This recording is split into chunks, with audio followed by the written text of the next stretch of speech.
Dr. Derrell Peel, our livestock marketing specialist, joins us now. Derrell, we've turned the calendar page to September. A lot of producers thinking about planting some wheat for grazing. How's the situation looking heading into fall?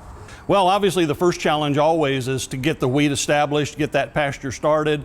Early planting wheat has a number of challenges from a production standpoint, but it varies on moisture conditions, and we've gotten some recent rains which I think will help that in some cases.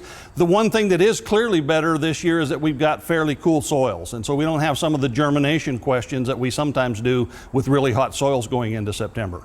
How about the market side of things? What is that looking like in terms of wheat pasture and forage for grazing? You bet. If you look at feeder cattle markets right now, I like to look at the set of prices across weights. Our stocker enterprise is going to start with a lighter weight animal, put some weight on it, and sell it at a heavier weight.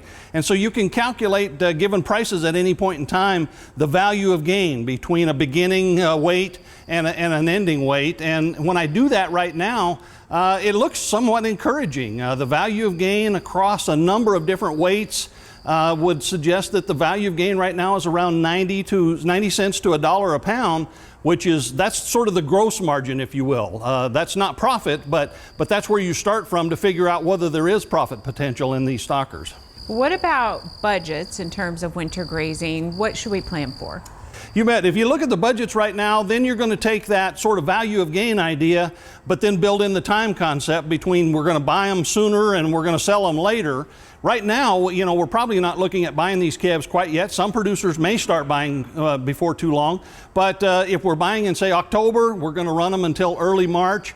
The preliminary budgets that I've done right now based on seasonal price patterns and what the futures market is telling us would suggest that there's actually some profit potential in there. It's going to depend on a number of factors, including what size animals we start with, what the price of those animals are, what the daily gain is, what the cost of wheat pasture is. All of those assumptions go into that, but there looks to be some potential right now.